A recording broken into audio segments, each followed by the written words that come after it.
शुक्लांबरधरं विष्णुं शशिवर्णं चतुर्भुजं प्रसन्नवदनं ध्यायेत् सर्वविघ्नोपशान्तये अपारकरुणा सिन्धुं ज्ञानदं शान्तरूपिणं श्री चन्द्रशेखरगुरुं प्रणमामि मुदान्वहम्.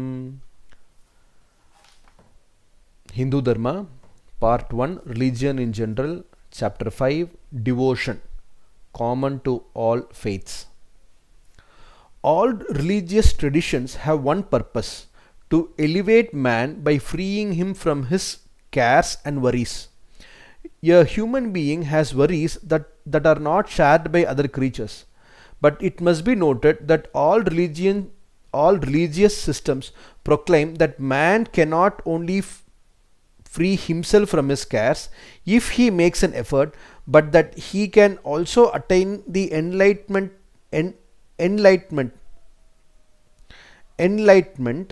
that is not within the reach of other creatures. They speak in one voice that he will be rid of his cares if he goes for refuge to the great power that rules all worldly activities. Devotion or bhakti is a feature common to all religious schools. Advaita, non-dualism; Dvaita, dualism; Vishishtadvaita, qualified non-dualism; Shaiva Siddhanta, Christianity, Islam, and so on. The Buddha did not speak of devotion, but it seems his followers cannot regard their master without bhakti. They have deified the Buddha and created images of him that are bigger than those sculpted for any deity. In every recent times, a number of Jainis have laid stress on enquiry into the self as the sole means of liberation, but they are themselves worshipped as God by their followers. Bhakti is an inborn characteristic of man. It is indeed an organic part of him. Devotion in the Advaita system implies adopting an attitude of non-difference between the worshipper and the worshipped. That is, the devotee must look upon Ishvara as not being different from himself.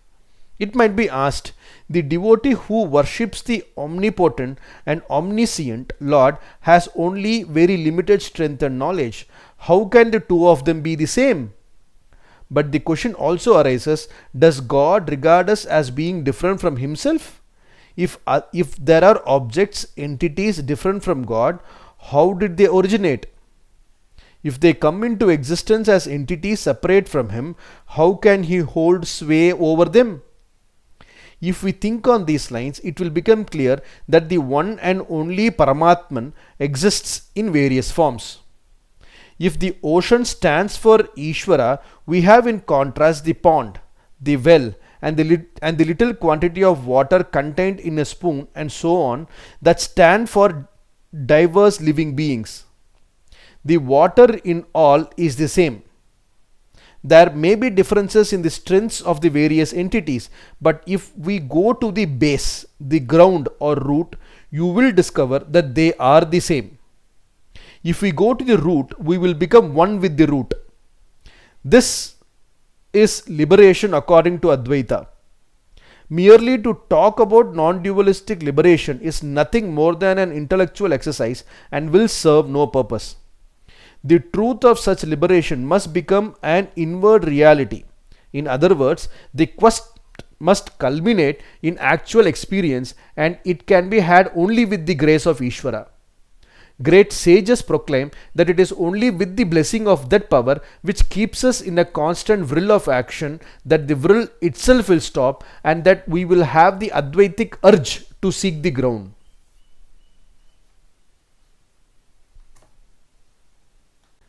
Ishvaranugrahadeva pumsam advaita vasana. Even in the initial stages, when we feel that Ishvara and his devotee are separate, we must try to cultivate the awareness, albeit to a small degree, that the Paramatman who appears as Ishvara is the same as the Paramatman that has become us. If such be our approach, our love for the Lord will become more intense. After all, is there anything or anyone we love more than ourselves? Ishvara, awards us the fruits of our actions. If we become more and more devoted to Him as recipients of His grace, we will get closer and closer to Him. He will Himself reveal to us who He is and what He is, and there will be no need for us to inquire about Him or into Him. In response to our devotion, He will design to reveal His true nature to us. He declares so in the Gita. Bhaktya mam abhijanati yavan yaschasmi. By devotion, he comes to know who in truth I am. Countless are the attributes of Ishvara that bespeak his surpassing beauty and auspicious qualities. Devotees find constant delight in contemplating them. But for the Jnanin, the enlightened one, the ideal is the Godhead that has no attributes, and it is in this Godhead that he is finally absorbed. Sagunopasana, worship of Ishvara with attributes, is the first step towards this end. For it, our religion has evolved the concept of Ishtadevata, the deity of one's choice, the deity one likes. What is special about Sanatana Dharma or Hinduism as it has come to be called? Alone among all religions, it reveals the one and only Godhead in many different divine forms with manifold aspects. The devotee worships the Lord in a form suited to his mental makeup and is thus helped to come closer to the Lord with his love and devotion. These different forms are not the creation of anyone's imagination. The Paramatman has revealed himself in these forms to great men, and they have had close contact, so to speak, with the deities so revealed. They have also shown us how we too may come face to face with these divinities, given us the mantras to accomplish this, and also prescribed the manner in which the divine forms whose vision they had are to be adored. Bhakti or devotion is common to all religions, whatever the manner of worship they teach. It is not exclusive to our faith, in which different deities are reversed. Hari Om Tat Sat.